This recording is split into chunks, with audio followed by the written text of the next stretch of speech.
I'm 103 years old, and I'm about to tell you something that nobody, not your parents, not your therapist, not your self-help books, will ever tell you. And the reason they won't? Because it's too painful, too stark, too real. I've been alive for over a century. I've buried 3 husbands, 2 children, most of my friends, and every single person I knew before I turned 40. I've watched the world transform 4 times over. And in all that time, I've learned one truth that haunts me every single day. We're all living like we have forever, when we barely have anything at all. But let me tell you when I actually learned this.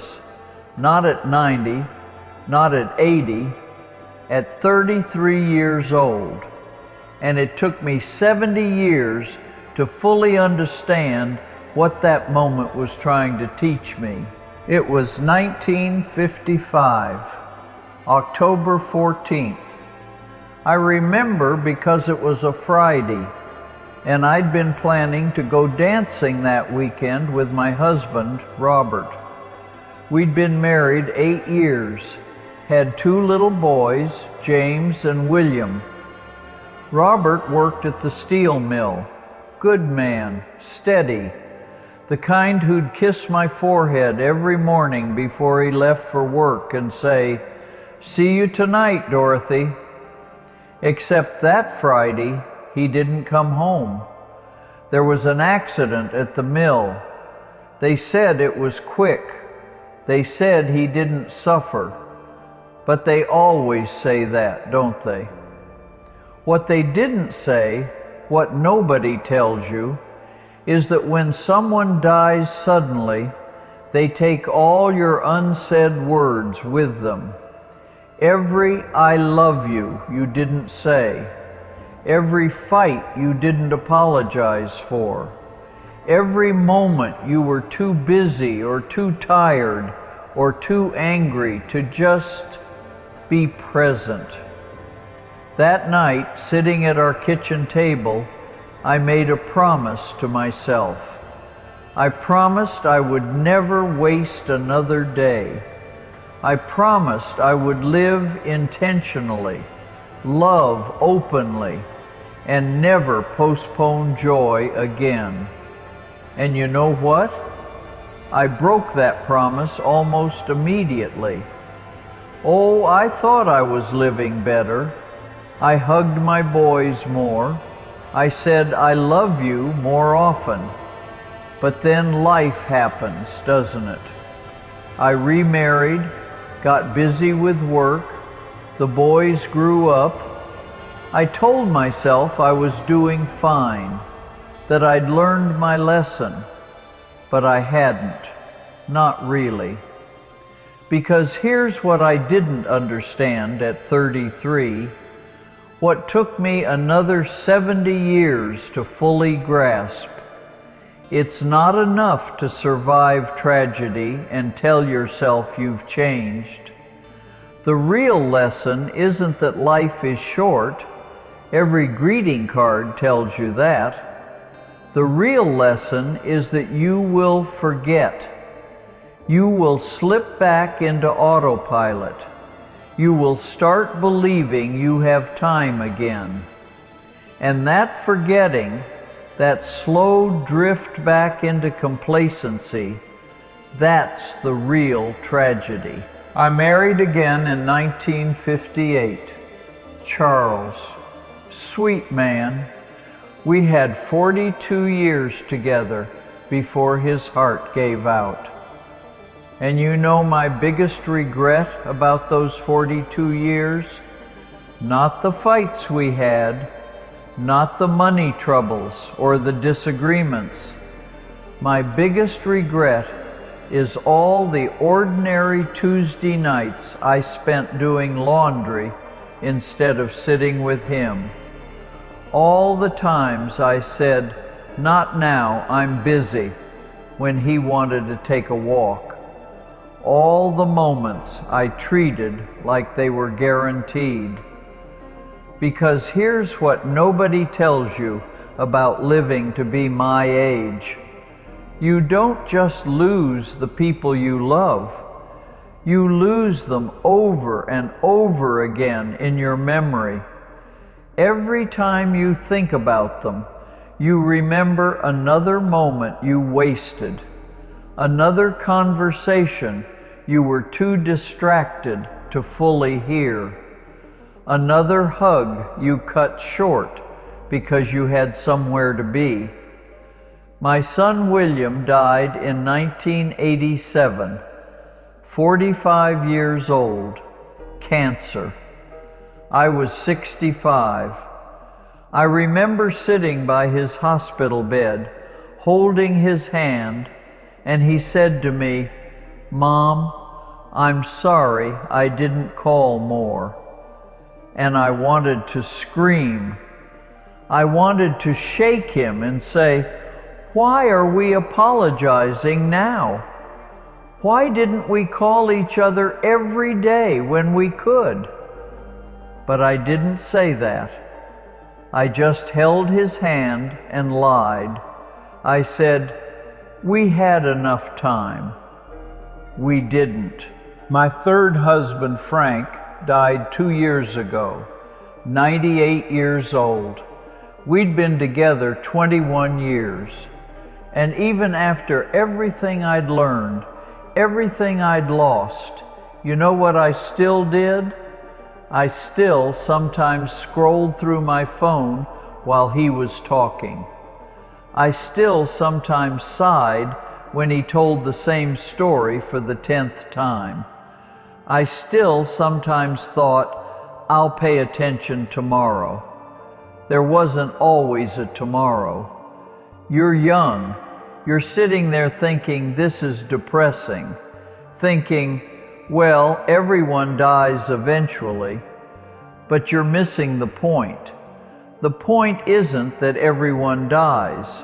The point is that you're acting like you're the exception, like somehow your life will be different, like you'll have time later to live the way you want to live.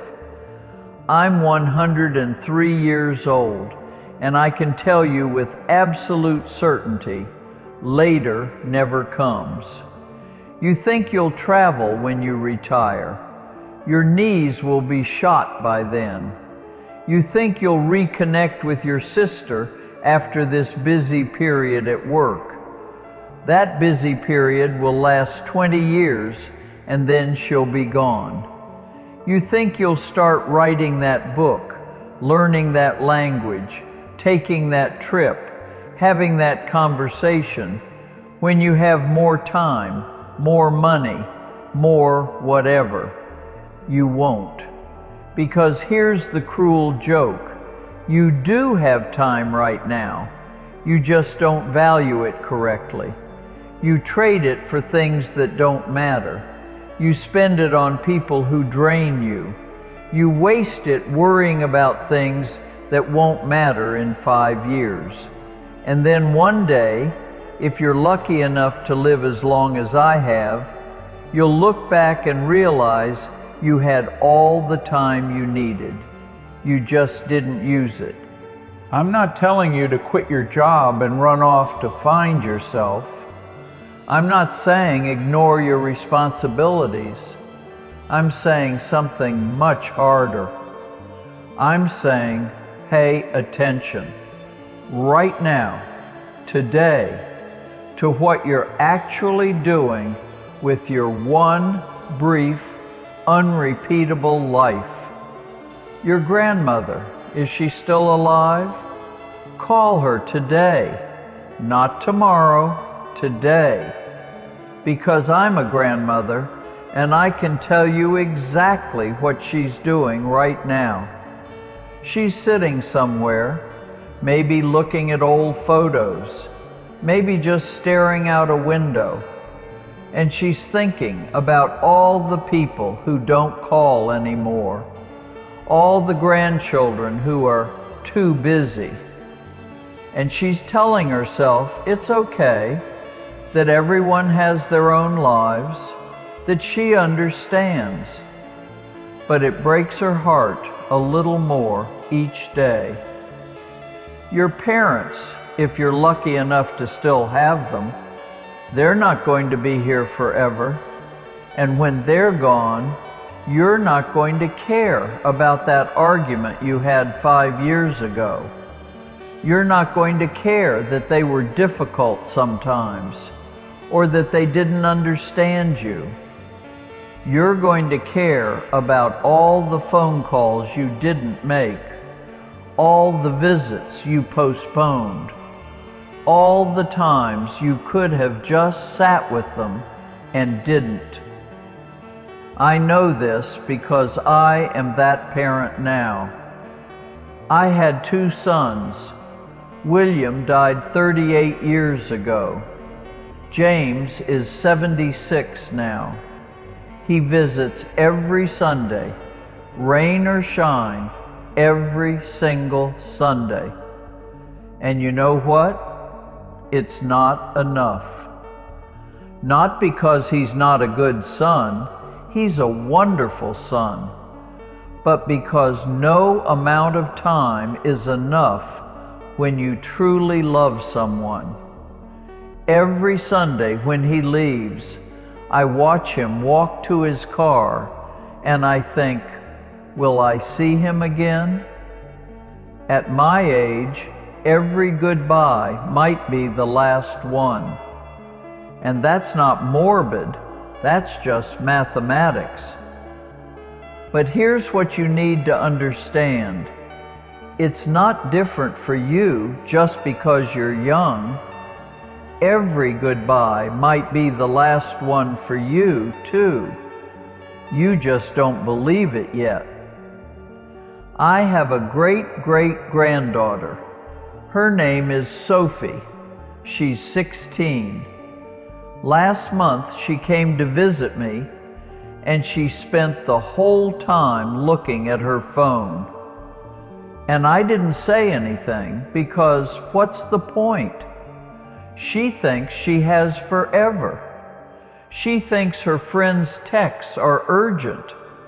She thinks this moment, sitting with her ancient great-great-grandmother, will always be available. It won't be. And someday, probably when she's much older, she'll remember that visit. And she'll remember that she spent it looking at her phone. And it will hurt her in ways she can't imagine yet. That's what I want to save you from. That pain, that regret. Not the regret of big mistakes, those you can make peace with, but the regret of simple absence, of being physically present but mentally somewhere else, of treating the people you love like they'll always be there. They won't always be there. I'm not going to be here much longer. I can feel it. Not in a scary way, just in a knowing way. My body is tired. It's been working for over a century and it's ready to stop. And honestly, I'm okay with that. I've had a long life, much longer than I deserved or expected. But I'm not okay with the thought that you might waste yours the way I wasted so much of mine. Because here's the truth I learned 70 years too late. The moments that matter aren't the big ones. They're not your wedding day or your graduation or your promotion. Those are wonderful, but they're not what you'll think about at the end. You'll think about Tuesday afternoon when your dad tried to show you how to fix the sink and you were patient instead of annoyed. You'll think about that random Saturday morning when you made pancakes with your kids and nobody was in a hurry. You'll think about the walk you took with your husband when you actually listened instead of planning what to say next. Those moments, the ordinary, unglamorous, utterly unremarkable moments when you were just there, fully there. Those are the ones that matter. And they're available to you right now, today, this moment. But you have to choose them. You have to fight for them. Because everything in our world is designed to pull you away from them. Your phone, your work, your ambitions, your fears, your endless to-do list. If I could go back to 33-year-old Dorothy, standing in that kitchen the night Robert died, here's what I would tell her. The promise you're making right now to never waste another day, you're going to break it. You're going to break it over and over again because you're human and humans forget. But here's your real job. Remember and return. Remember